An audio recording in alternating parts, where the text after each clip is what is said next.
जिजाऊ शैक्षणिक सामाजिक संस्था संस्थापक अध्यक्ष सन्माननीय श्री निलेशजी भगवान सांबरे सर, जिजाऊ संघटना संस्थापक अध्यक्ष सन्माननीय सौ मोनिकाताई मोहन तांबे मॅडम आणि शिवसेना यांच्या संयुक्त विद्यमाने भिवंडी शहरात कचेरीपाडा येथे आज स्मार्ट सुनबाईचा खेळ खेळवत आहेत. आपण या खेळाचं महत्त्व सांगते की अनेक उपक्रम जिजाऊ संस्था कोकणातल्या 5 जिल्ह्यात राबवते,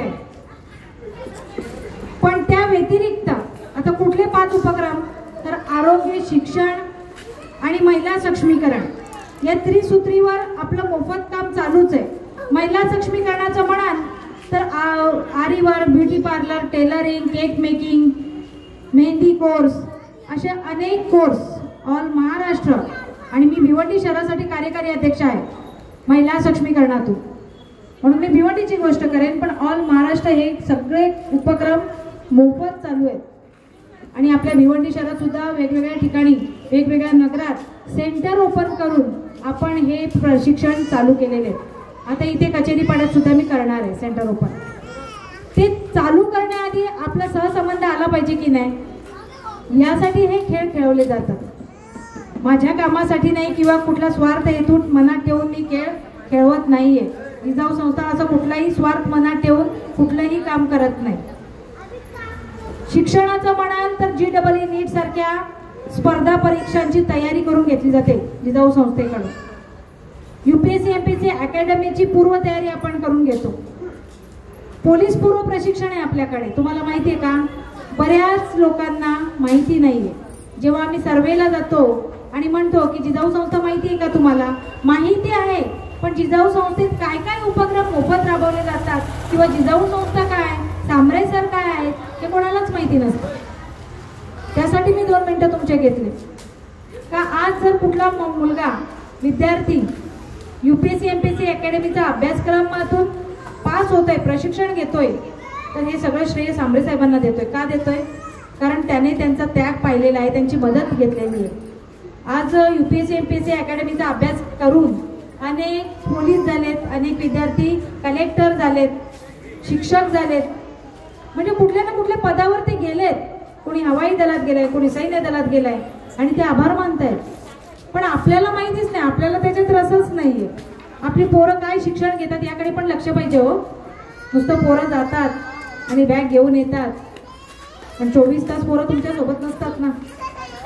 आज एक गरीब विद्यार्थी जर सांबरे साहेबांकडे गेला आणि म्हणतोय की मी मेडिकलला चाललोय पण माझी ऐपत नाहीये, किंवा माझं इंजिनिअरिंगला नंबर लागलाय पण पैसे भरण्याची माझी ऐपत नाही, तर सांबरे साहेबांनी याच्या खुल्या हाताने मदत सुद्धा केलेली. लाखो मुलांना, लाखो विद्यार्थ्यांना ते मदत करतात.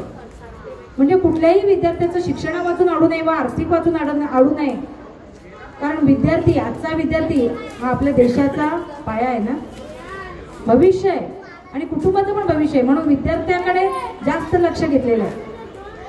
आणि महिला काय, एक महिला सुशिक्षित झाली किंवा शिकली तर म्हणतात कुटुंब शिकतं, कुटुंब सुशिक्षित होत आहे आणि त्या कुटुंबापासून समाजापासून देश सुशिक्षित होतो ना. म्हणून मुलं, विद्यार्थी आणि महिला या 2 घटकांना घेऊन आपण काम करतो.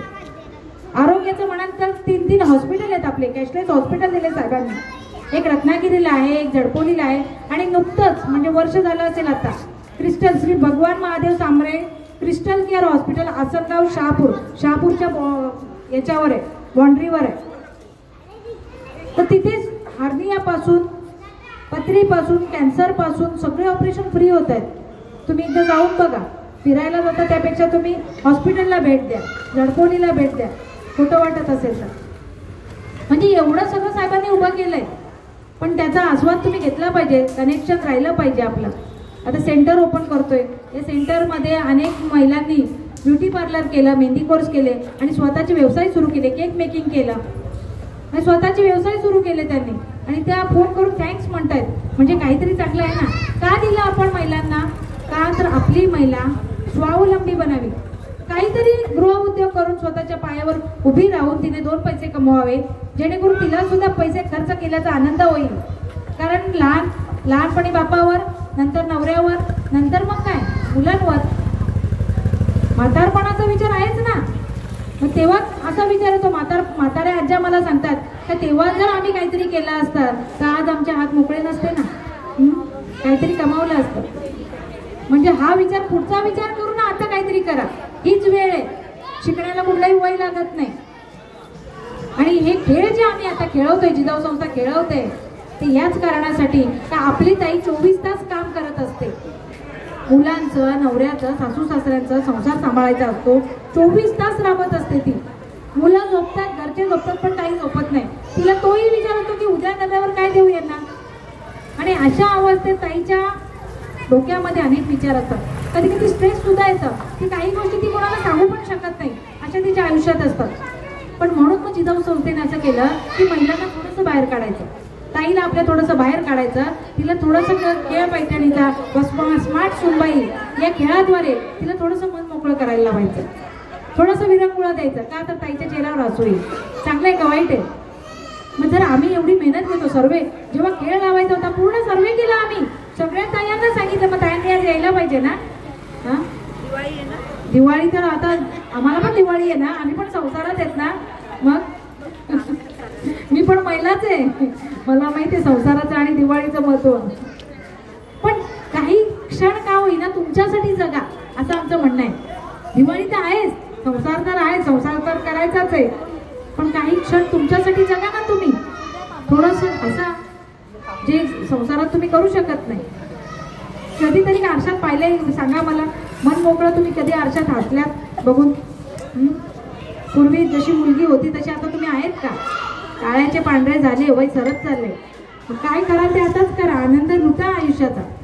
मग येण्याची वेळ माहिती असते पण जाण्याची वेळ माहिती नाही आपल्याला. नुसता संसार संसार संसार तर करायचाच आहे, तो पाठीवर घेऊनच चालू आहे आपण. पण थोडंसं स्वतःचा पण विचार करा, असं जिजाऊ संस्था म्हणते. आता आपल्याला खेळ खेळवायला, स्मार्ट सुनबाई खेळ खेळवायला सन्माननीय मोनिश पाटील सर आलेले आहेत. त्यांना त्याच्यातलं उत्तम ज्ञान आहे का कसं महिलांना खेळवायचं ते. मी जास्त वेळ घेणार नाही. सरांना मी विनंती करेन की आता पुढील कार्यभाग आपण सांभाळावं. थँक्यू.